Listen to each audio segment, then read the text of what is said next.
The knock came at 2 a.m., 3 soft raps, and then nothing, the particular knock of someone who didn't have the strength left for a fourth. Sadie Marlowe almost didn't answer. She'd worked a double at the diner, her feet were screaming, and the last thing a woman living alone above a laundromat needed at 2 in the morning was a stranger at her door. But there was something in the silence after those 3 knocks, a kind of weight like whoever was out there had used the last of themselves just to lift a hand, that made her cross the room anyway. She opened the door on the chain first. A man was slumped against her doorframe, one hand pressed hard against his side, dark blood soaked clean through his shirt and jacket, his face gray under the hallway's single flickering bulb. "Please," he said, and his knees buckled. Sadie unhooked the chain without thinking twice. She'd learn his name eventually.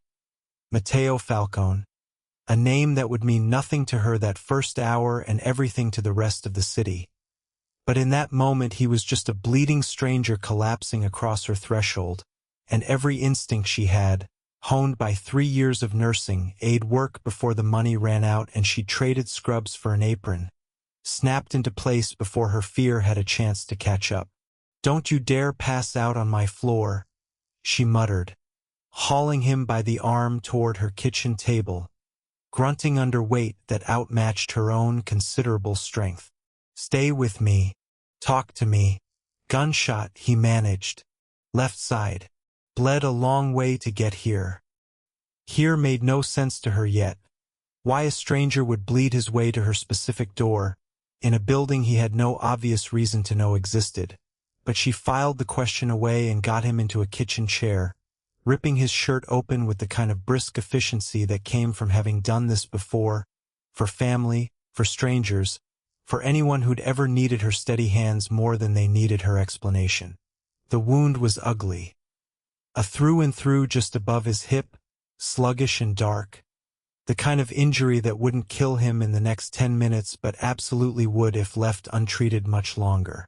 She grabbed her first aid kit, the good one she kept stocked out of old habit, and a stack of clean dish towels and got to work. "Hospital," she said, pressing hard against the wound, watching him hiss through his teeth. "You need a hospital, not my kitchen table." "No hospitals." His voice was rough, but there was an authority buried in it even through the pain, the voice of a man used to being obeyed. "They'll be watching every ER in a 20-mile radius by morning. I go to a hospital, I don't walk out of it." "Who's they?" He looked at her for a long moment, gray-faced, sweat beading at his temple, clearly weighing how much a stranger with her hands in his open wound deserved to know. "People who tried to kill me tonight and would very much like to finish the job," he said finally.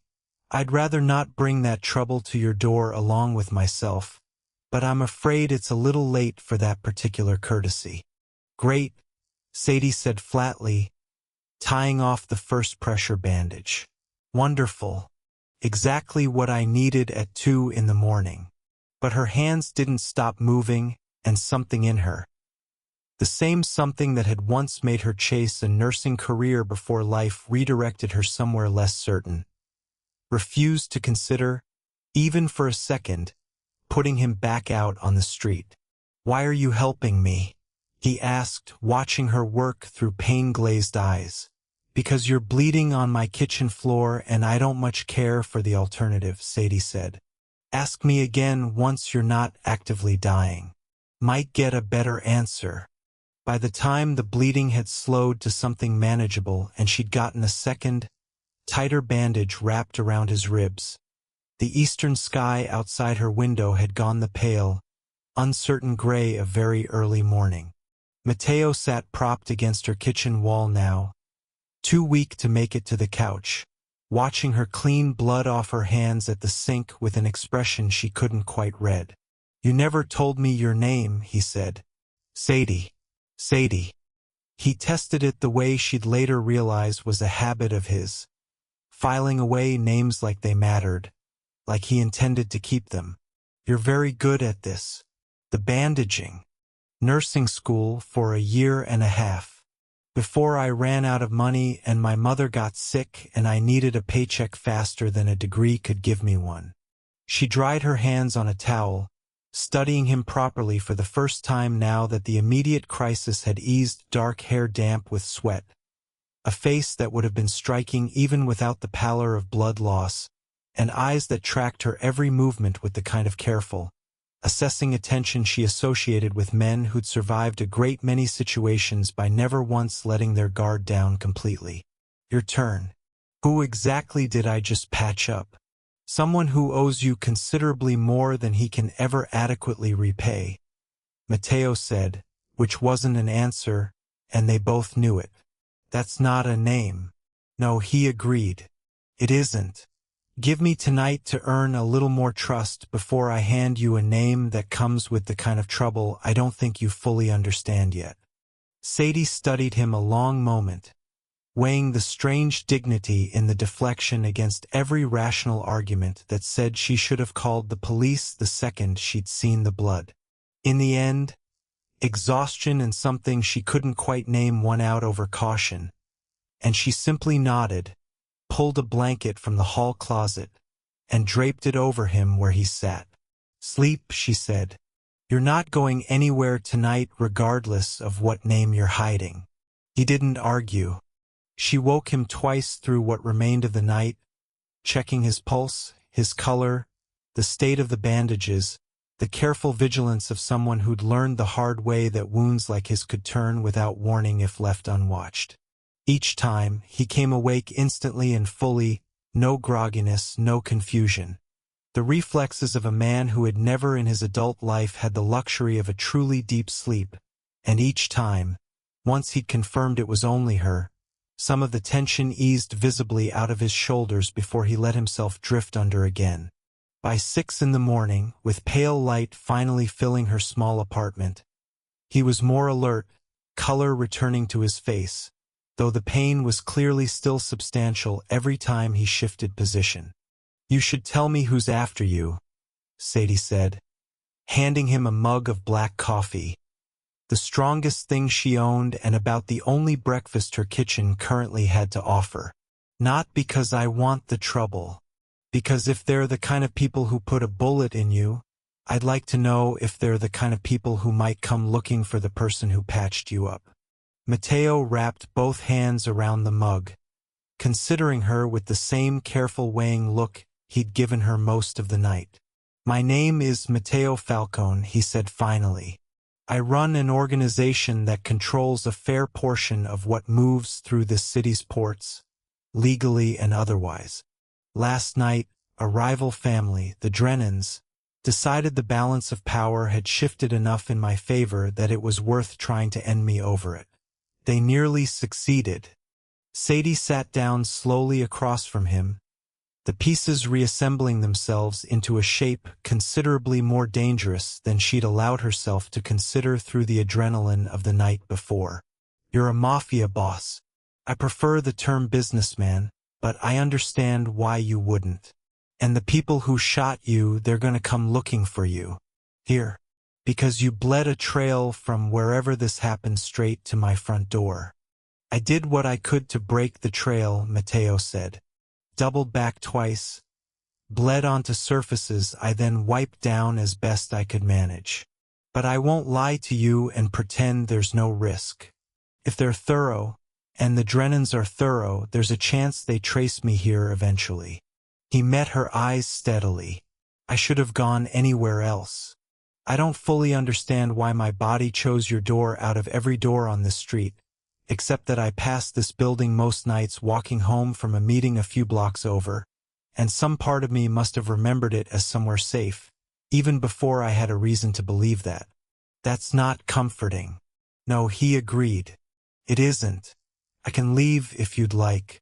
Now, before it's fully light, before anyone's watching this street closely enough to notice. I don't want to put you at risk for a kindness you never should have had to offer a stranger. Sadie looked at him for a long moment, at the careful, weary dignity of a dangerous man trying to give her an exit even as his own body clearly wasn't ready to survive one, and something in her, the same something that had unhooked the chain on her door at 2 in the morning, made the decision before her more cautious instincts could argue otherwise.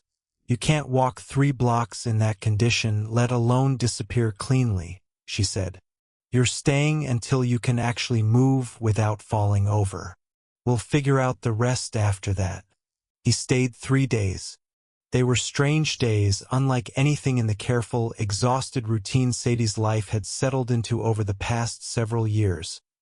Waking at odd hours to check his fever, learning the rhythms of a man who spoke rarely about himself but listened, when he did speak, with an intensity that made her feel, for the first time in longer than she could remember, genuinely heard. He asked about her mother, and she found herself telling him more than she'd told almost anyone. The diagnosis that had come out of nowhere, the year of hospital bills that had eaten through every dollar of savings and then some, the quiet grief of watching someone you loved disappear a little more every week until there was nothing left to hold on to but the debt she'd left behind. I dropped out of nursing school 6 credits short of my degree, Sadie said on the second night, sitting on the floor beside the couch where he'd finally graduated to sleeping, checking the bandage on his side by the light of a single lamp. Told myself I'd go back once things settled. They never really did. You could still finish, Mateo said. 6 credits isn't insurmountable. 6 credits and about $4,000 I don't have, sure. She said it without bitterness, the flat, practical tone of someone who'd made peace with a disappointment a long time ago. It's fine. The diner pays the bills. Mostly. It's not fine, Mateo said quietly.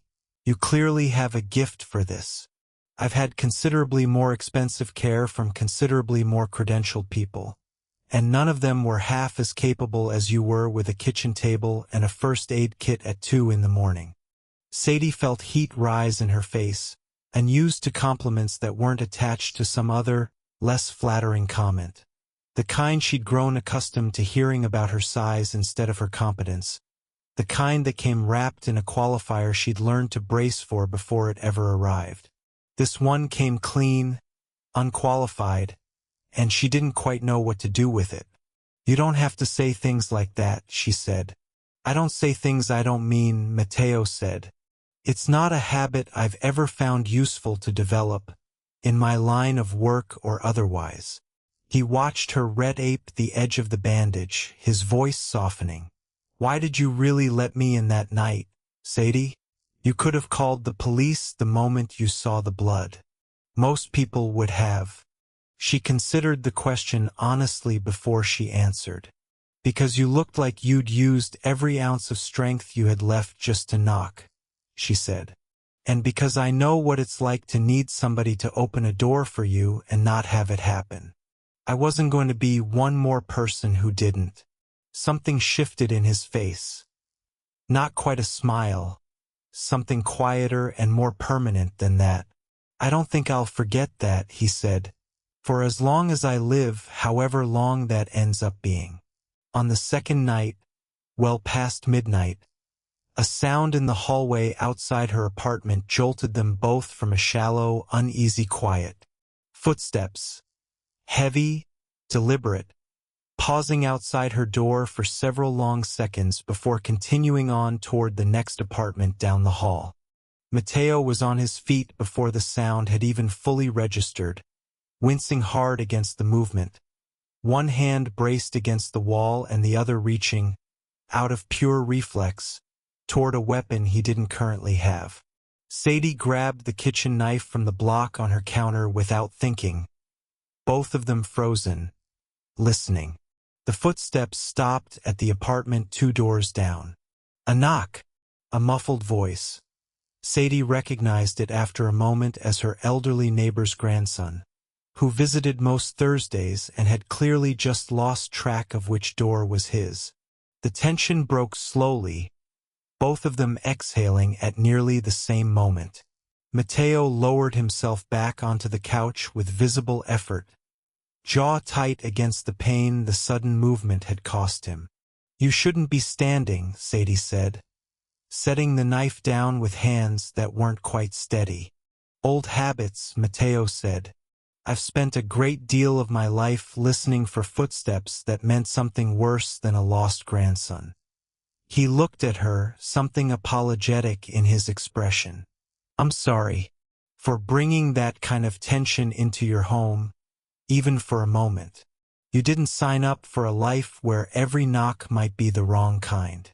I didn't sign up for any of this, Sadie said, not unkindly, sitting back down across from him once her own pulse had settled. But I don't regret opening the door.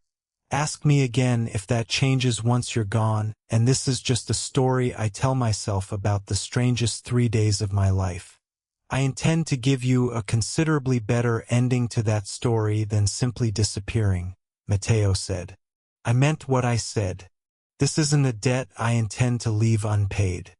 She didn't fully understand yet what that promise would come to mean, but something in the quiet certainty of his voice stayed with her long after he'd finally drifted back into a fitful, watchful sleep.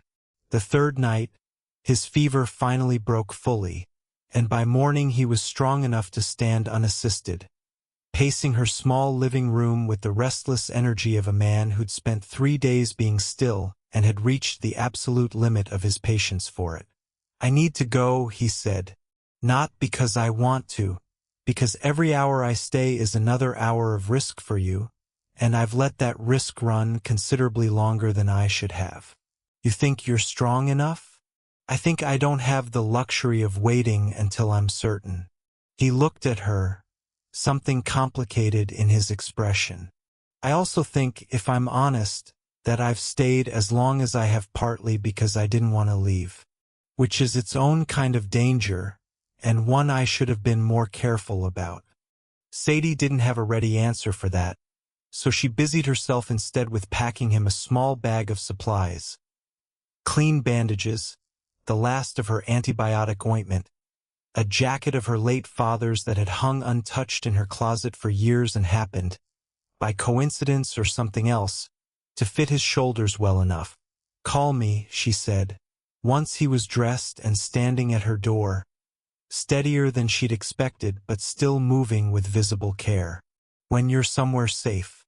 So I know you didn't collapse 3 blocks from here and bleed out in an alley after everything. I'll do better than call, Matteo said. I intend to come back, once I'm certain it's safe to do so, and thank you properly for saving my life. That's not a debt I take lightly, Sadie, and I don't intend to let it go unpaid. I didn't do it for a reward. I know, he said. That's precisely why I intend to give you one anyway. He held her gaze a moment longer than strictly necessary, something warm and unguarded flickering behind the careful composure he'd maintained even through 3 days of pain and vulnerability. Thank you. For the door. For the kitchen table. For not being the kind of person who looks away. He was gone before the sun had fully cleared the rooftops, moving carefully down her stairwell and out into a city that had spent 3 days believing he might already be dead. What Sadie didn't see, in the days that followed, was the war Matteo waged to make sure the debt he owed her never came due a second time. He returned to his own people wounded but alive, and the first thing he did, before he'd even allowed his own physician to finish stitching what Sadie's bandages had held together for 3 days, was summon his inner circle and demand a full accounting of exactly how the Drennan family had known where and when to find him alone and unguarded. His oldest lieutenant, a broad, silver-haired man named Bishop Alvarez who had served Matteo's father before him, laid it out plainly. Someone inside gave them your route. Somebody who knew your Tuesday schedule down to the minute. Find them, Matteo said, his voice flat and cold in a way Bishop hadn't heard from him in years. And then find the Drennans. Quietly, thoroughly, and completely. I want this finished before it ever has the chance to reach anyone I care about a second time. It took 3 days of careful, patient work, the kind Matteo's organization had built its reputation on, methodical rather than reckless, decisive rather than merely violent. to trace the leak to a mid-level courier who'd sold Mateo's schedule for a debt of his own, and from there to the specific Drennan lieutenant who'd planned the ambush in the alley behind the docks. Mateo handled both matters personally, with the particular controlled precision of a man who had learned, over many years, exactly how much force a problem required and never applied more than that. By the time he stood outside Sadie's apartment building 3 days after leaving it, flanked by 30 vehicles and considerably more men than strictly necessary, the threat that had driven him bleeding to her door was already, entirely resolved.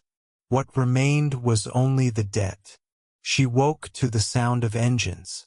Dozens of them. Sadie rose groggily, pulling back the thin curtain over her bedroom window, and felt every ounce of blood drain from her face at what she saw filling the street below. SUVs. Black, identical, dozens of them, lined up along both sides of the street and spilling into the laundromat's small parking lot. Engines idling in the pale early light. Men in dark suits stood beside nearly every vehicle, positioned with the particular stillness of people trained to wait without growing careless. Eyes scanning the building's windows, the rooftops, the alley entrances, every possible angle a threat might come from. Her first thought was the Drennans. Her second thought, following hard on the first and considerably worse, was that they'd traced Mateo here after all, and that whatever was about to happen on this street was about to happen because of the door she'd opened 3 nights earlier.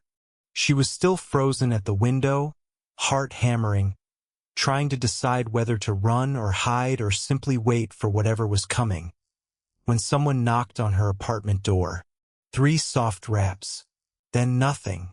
She recognized the rhythm before she'd fully processed what it meant, and she crossed the room and opened the door without the chain this time, her hands shaking for an entirely different reason than they had 3 nights before. Mateo Falcone stood in her hallway, dressed in a dark suit that fit him considerably better than a bleeding wound had allowed for last time she'd seen him, flanked by 2 men she didn't recognize, his color fully restored, his posture steady and upright in a way that made the version of him she'd patched together on her kitchen table feel like a different person entirely. "I told you I'd come back," he said. "There are 50 cars on my street. Fewer than that. Closer to 30, though I understand the impression." Something in his expression was almost apologetic. "May I come in? I'd rather explain properly than shout it across your threshold with my men listening." She let him in, mind racing through every possible explanation, none of them landing anywhere close to what he actually told her once the door was closed and they were alone. "The Drennans," Mateo said, "are no longer a concern. Not to you, not to me, not to anyone in this city going forward. In the 3 days since I left your apartment, I was able to confirm exactly who ordered the attempt on my life and deal with the situation thoroughly enough that it will not be repeated. That part of this is finished." Then why she gestured helplessly at the window at the small army idling outside. "All of that. Because I owe you a debt I intend to make impossible for you to refuse," Mateo said. "And because, in my line of work, gratitude of this magnitude tends to require a demonstration people actually notice, or it doesn't register as real. I could have come alone. I chose not to because I wanted every single person in this neighborhood, every rival who might ever consider this street a place to look for leverage against me, to understand with absolute clarity that Sadie Marlowe is under my protection permanently, and that anyone who ever considers threatening you will be making the same mistake the Drennans just finished paying for." Sadie sat down heavily on the edge of her couch, trying to process the scale of what he was describing. "You didn't have to do any of that. I didn't save your life to get an army parked outside my apartment." "I know," Mateo said, crossing the room to sit beside her, close but careful, watching her face for any sign she wanted him further away. "You did it because you're the kind of person who opens a door for someone bleeding out on the other side of it, and asks the hard questions after, not before. I've spent my entire adult life surrounded by people who calculate the cost of kindness before they extend it. You didn't calculate anything. You just helped." He reached over, resting his hand gently near hers, not quite touching, an offer rather than a claim. "I don't know how to properly thank someone for that. I only know that whatever protection I can offer, whatever resources, whatever safety, it's yours, for as long as you want it, no strings, no expectations beyond the ones you choose to have. And if I don't want an army outside my apartment every morning, then they'll leave within the hour, and I'll find quieter ways to make sure you're safe," Mateo said. "This was never meant to trap you, Sadie. Only to make certain nobody in this city ever mistakes you for an easy target because of the 3 days you spent keeping me alive." She studied him for a long moment, the careful, deliberate man who'd bled on her kitchen floor and asked nothing of her beyond honesty, who'd left her apartment healing and returned it with an army at his back purely to make sure the world understood what she'd done mattered. Something in her chest, tight with fear only minutes before, began, slowly, to loosen into something else entirely. "Tell your men to stand down," she said finally. "Half of them, at least. This street doesn't need 30 SUVs to know I'm not somebody to mess with. I've been managing that on my own for 29 years. Mateo's mouth curved into the first real smile she'd seen from him since the night she'd met him. "I don't doubt that for a second," he said. "But I intend to keep a few close by regardless. Call it insurance for a debt I'm not remotely finished repaying." The neighborhood talked about it for weeks. The morning 30 black SUVs had descended on a quiet street above a laundromat. The whispered theories about the plus-size waitress from the corner diner and the well-dressed man who'd apparently decided the whole block belonged to him now. Rick, the diner's owner, when he finally got the full story out of her weeks later over a slow Tuesday shift, just shook his head and laughed until he had to sit down. "You hid a Mafia Boss on your kitchen table," he said, "for 3 days, and then he showed up with an army to thank you for it. That about covers it. Only you, Sadie." He wiped his eyes, still chuckling. "Only you." But not everyone in the neighborhood took the news so lightly. Her landlord, a nervous, penny-pinching man named Otto Reinhardt, showed up at her door within the week, visibly shaken, informing her, with the particular cowardice of a man who'd rather solve a problem by pushing it out the door than by facing it, that her lease would not be renewed at the end of the month, that he couldn't have that kind of attention drawing eyes to his building. Sadie didn't argue. She'd learned a long time ago that arguing with frightened, small men rarely accomplished anything beyond wasting her own energy. She simply nodded, told him she understood, and started quietly looking for somewhere else to live. She didn't mention it to Mateo. She told herself it wasn't his problem to solve, that she'd built a life out of solving her own problems long before he'd ever bled on her floor, and she intended to keep doing exactly that. He found out anyway, 3 days later, from Bishop, who had quietly kept a discreet eye on the building since the morning of the SUVs and had noticed the landlord's visit and the small stack of apartment listings that had begun appearing on Sadie's kitchen counter. "You should have told me," Mateo said, when he came by that evening, something tight in his jaw that Sadie recognized now as the particular controlled anger he reserved for people who mistreated others weaker than themselves. "It's my problem. I'll handle it. I know you will. I have no doubt of that." He sat down across from her, more careful with his words than she expected. "I'm not offering to handle it for you, Sadie. I'm offering to make sure you have better options than whatever a frightened landlord's cowardice leaves you with. There's a difference, and I intend to respect it, but I'd like the chance to help, if you'll let me." In the end, she let him. Not because she couldn't have found her own way through it, but because she was tired, and because the offer, unlike so many she'd fielded over the years, came without a hook buried inside it. Within 2 weeks, she'd moved into a small but comfortable apartment 3 blocks from the diner, the lease held in her own name, the rent entirely within what she could afford on her own paycheck. The only difference being that this landlord, unlike Otto Reinhardt, had a considerably longer memory for who exactly had vouched for his newest tenant, and treated her accordingly. Matteo came to the diner most days after that, not with the same overwhelming show of force but with a quieter, steadier presence. A car outside instead of 30, a single man at the counter instead of a small army crowding the sidewalk, learning, slowly and deliberately, exactly how much protection Sadie actually wanted and how much simply made her feel watched rather than safe. He listened when she told him the difference. He adjusted every time.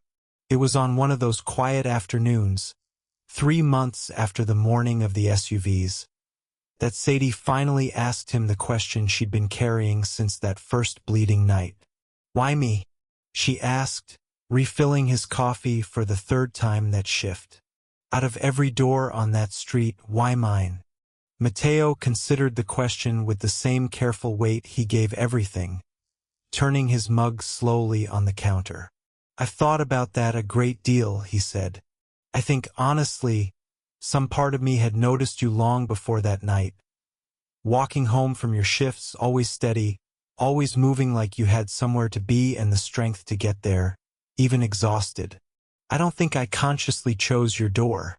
I think some quieter part of me had already decided, weeks earlier, that if I ever needed somewhere safe, that was where safe looked like." He met her eyes. "I didn't expect to be right. I'm grateful every day since that I was." Sadie felt something in her chest loosen at that. The same slow unclenching she'd felt the morning the army had stood down. The recognition of being seen not despite the parts of herself she'd spent years bracing for judgment over, but simply, entirely, as she was. Months later, on a quiet evening after close, Sadie sat across from him in her small apartment. A space that had, gradually, come to hold traces of him too. A jacket on the hook by the door, a second coffee mug that had somehow become permanently his, and found herself thinking back to that first knock at 2 in the morning, 3 soft raps and then nothing. A stranger who'd used the last of his strength just to ask for help. "Do you ever think about it?" she asked. "That night, what would have happened if I hadn't opened the door?" "Every day," Matteo said. "I think about how close I came to bleeding out in a stairwell because I couldn't quite make it to a second door, and I think about how the one person in this entire city who opened hers without hesitation turned out to be exactly the kind of person worth surviving for." He reached across the small table, resting his hand over hers, the same careful, offered gesture he'd used that first morning with the army outside. "I don't think I believe in fate generally. My line of work doesn't leave much room for it. But I have a hard time explaining any other way why my body carried me 3 extra blocks past a dozen other doors, to the one person who'd actually let me in." Sadie turned her hand over beneath his, lacing their fingers together with the easy familiarity of months of small, deliberate gestures building slowly into something neither of them had planned but both had, somewhere along the way, stopped resisting. "Lucky, maybe," she said. "Or maybe you just have good instincts under pressure." "Maybe both," Matteo said, and outside her window, the street that had once hosted 30 idling SUVs sat quiet and ordinary in the evening light, indifferent to the fact that somewhere above a laundromat blocks away, in an apartment with her name on the lease and no landlord left to fear, a plus-size waitress and the man she'd once saved were slowly, carefully, building something that neither of them intended to let go of again.